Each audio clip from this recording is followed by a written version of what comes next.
Olá, alunos! Hoje a gente vai estudar aqui na nossa aula o René Descartes, que é um dos filósofos mais importantes do curso, porque ele vai trazer aí um certo ceticismo de volta aí na sua teoria, mas ele não vai se apegar ao ceticismo. O Descartes ele é muito importante porque ele questiona as tradições, ele rompe com as tradições, e como ele está escrevendo no século XVII, no auge aí da chamada Revolução Científica, ele vai ter uma preocupação de tentar buscar aí a construção de um método. Tanto é que existem duas obras importantes aqui para a gente poder analisar na aula de hoje sobre o Descartes. A primeira delas, a mais importante, o Discurso do Método, que a gente vai trabalhar bastante aqui nessa aula, e também as Regras para a Orientação do Espírito, sempre lembrando o seguinte: Descartes ele busca tentar questionar a própria razão humana. Se nós somos dotados de razão, de racionalidade, de bom senso, todos nós na mesma medida, por que será então que existem tantos erros no nosso mundo? Por que a humanidade ela comete esses erros? Ele vai chegar à conclusão de que a gente precisa sempre educar a razão humana, tentar buscar aí um método simples, seguro, objetivo, sem todas as considerações do método aristotélico para tentar direcionar a mente humana. Então ele vai começar a se questionar qual será a melhor forma de pensar, a melhor forma de fazer, e esse argumento dele da dúvida hiperbólica que a gente chama, de colocar tudo em questão. Eu posso duvidar do quê? Eu posso duvidar de tudo, menos da própria dúvida. A gente vai falar um pouquinho mais sobre isso daqui a pouco, mas eu queria mostrar para vocês algumas etapas aí do método cartesiano. E para a gente poder falar do método cartesiano, eu preciso mostrar para vocês aqui uma imagem que mostra para a gente uma ordem para a gente poder analisar esse método. Primeira coisa, as coisas têm que passar pelo funil da dúvida. E isso é interessante a gente pensar aqui, porque o funil da dúvida, ele nada mais é do que aquele momento onde a gente percebe que existe uma separação das ideias. As ideias que são dubitáveis, elas não passam pelo funil da dúvida. A gente só considera verdade as ideias que são indubitáveis. O que ele quer dizer com isso? Ele quer dizer que a gente coloca uma ideia em dúvida. Se ela passar pelo funil da dúvida, a gente vai começar a analisá-la. O que dá para a gente analisar aqui na segunda parte do método do Descartes.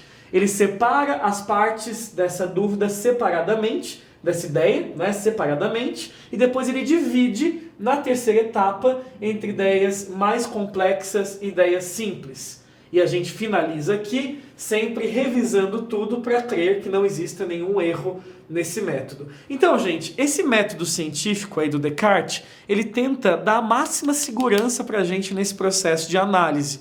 Tanto é que ele termina sempre com uma revisão. E a gente usa muito esse método, né? Quer dizer, a base da ciência moderna vai também usar esse método. A gente não pode considerar que nada que nada pode ser colocado em dúvida. Na verdade, tudo pode ser colocado em dúvida, menos uma coisa, a própria dúvida, a dúvida em si. E para o Descartes, gente, a gente não pode confiar na tradição, porque a tradição não é uma forma segura de gerar conhecimento. O Descartes ele é obcecado por essas formas seguras de chegar ao conhecimento. A gente viu no método cartesiano essas etapas para tentar ter o máximo de certeza, o máximo de segurança. E ele vai dizer o seguinte: se tudo pode ser colocado em dúvida, então a gente deve confiar na própria dúvida. E o resultado dessa dúvida hiperbólica que a gente chama é o famoso argumento do sonho. Para mostrar para vocês aqui o argumento do sonho, eu só vou colocar o seguinte aqui para vocês. O argumento do sonho simplesmente diz que será que a gente está sonhando ou está acordado? Aliás, como que a gente tem certeza de que a gente estava sonhando e que a gente estava vivendo um mundo irreal quando a gente acorda? E o Descartes vai questionar, e se esse for o momento que a gente está dormindo e a gente nunca acorde? E se tudo não passar da manipulação de um gênio maligno? E se os nossos sentidos estiverem nos enganando? Esses sis que o Descartes vai colocar na sua filosofia vai trazer para a gente a impossibilidade de conhecer as coisas pelos sentidos. Porque tudo pode trair a gente, incluindo aí a nossa memória.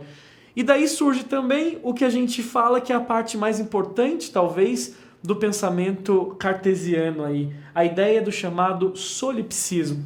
Essa palavrinha estranha, solipsismo, nada mais é do que a impossibilidade de conhecermos outra coisa que não sejamos nós mesmos. O solipsismo nada mais é do que a gente perceber que é difícil a gente conhecer a gente mesmo, mas conhecer o resto talvez seja realmente impossível, porque a nossa essência, tudo bem, a gente pode ter uma leve noção do que ela seja, agora conhecer a essência das outras coisas. E é a partir daí que vem a parte mais importante do Descartes, né? Quando ele fala penso, logo existo, em latim, cogito ergo sum.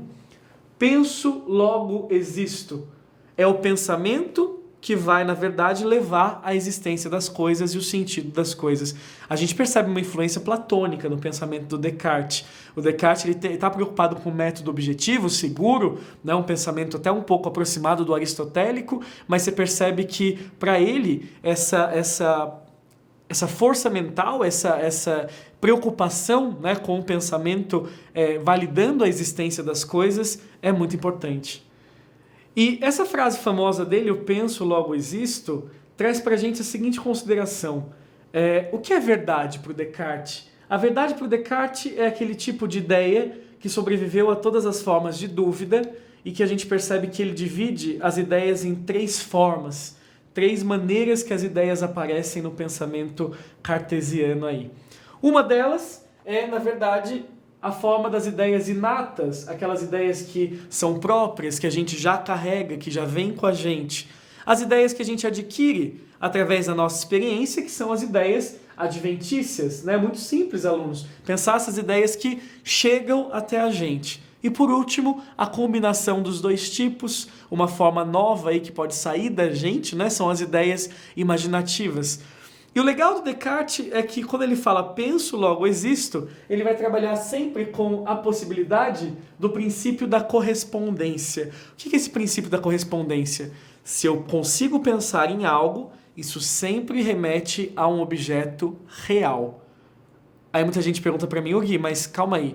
Se eu penso, tudo bem, num cavalo, que é o exemplo que o Descartes usa, eu penso na ideia de um cavalo porque talvez eu já tenha visto um cavalo e logo um cavalo existe. Sim. Agora, se a gente pensa, por exemplo, numa fada, um ser imaginário. A fada, ela existe. Em que sentido? No sentido que você pegou, por exemplo, uma mulher, reduziu o tamanho dela, colocou 2 asas e você pegou o elemento asa, sei lá, de borboleta, de libélula, colocou nessa pequena mulher. E é claro que a mulher e a asa existem. Você já viu algo assim, mas você compôs e você imaginou esse ser novo, né, que para ele, na verdade, é um recorte do que já teria existido. E o que garante essa correspondência? O que garante que não seja a nossa mente tentando nos enganar? E essa é uma parte genial do Descartes. Ele vai dizer que o que garante o princípio da correspondência é a ideia de Deus. Porque o homem é finito. O homem, perante a ideia de Deus, não é nada. Como pode, então, a gente conseguir pensar na ideia de um ser infinito?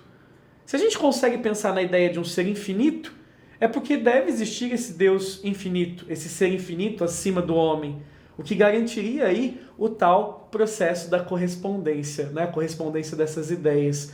Porque se a gente consegue pensar, a coisa existe. Então deve existir algo além da gente para a gente poder imaginar a ideia de um ser infinito. Outro exemplo que as pessoas sempre perguntam, né? Por exemplo, unicórnio. O que é um unicórnio? Unicórnio nada mais é do que um cavalo com chifre. Você já sabe, você monta um chifre na sua cabeça, você já deve ter visto um chifre, você coloca esse chifre num cavalo, coloca ele branco, né, da cor que você imaginar aí, e você acaba tendo aí esse ser unicórnio. Quer dizer que o unicórnio existe? As partes do unicórnio existem. Então, questionando isso, esse trabalho mental, o Descartes ele vai conseguir fundamentar aí as bases para que a ciência moderna se desenvolva a partir do seu método. Então, pessoal, vamos fazer uma revisão rápida aqui sobre as ideias do Descartes? Bom, alunos, na aula de hoje a gente viu que para o Descartes a tradição não é segura, os sentidos não são seguros e tudo deve ser colocado em dúvida. O que leva a gente necessariamente a pensar que a única coisa que não pode ser colocada em dúvida é o próprio ato de duvidar. Ela é, na verdade, a dúvida a nossa primeira certeza no caminho do conhecimento. O Descartes questionava também, como eu disse para vocês, a ideia de que se todos os seres humanos têm uma razão, né, em igual medida, por que acontecem tantos problemas, tantos erros e ele surge com a necessidade de educar a mente humana através de um método. E o método do Descartes, com essas 4 etapas bem simples, significa que primeiro a gente deve passar as dúvidas pelo funil. O que restar, as ideias que sobrarem, devem ser divididas, classificadas em ideias mais simples e mais complexas, e a gente deve estudá-las nessa gradação e depois fazer uma revisão para que não hajam erros nem confusões. O legal do método cartesiano é que o Descartes ele vai levar essa dúvida a um plano que a gente chama de plano hiperbólico, como a gente viu, e ele vai questionar a própria realidade, né? Como é que a gente sabe se a gente está sonhando ou se a gente está acordado nesse momento. O Descartes ele também é o autor daquela frase famosa, penso, logo existo, em latim cogito ergo sum, no qual ele acaba chegando aí no famoso princípio da correspondência. Se eu consigo pensar em algo é porque essa coisa corresponde a um objeto real. Mesmo que a gente consiga imaginar um novo ser, as partes desse ser podem ser reais, a gente já deve ter visto. Então existe aí um pouco da experiência contribuindo aí para a formação das nossas ideias. E o Descartes ele vai mudar toda a ciência a partir do seu pensamento, a partir dessa forma inovadora de pensar com a criação desse método. Bom, por hoje é isso, eu espero que vocês tenham gostado e até a próxima aula.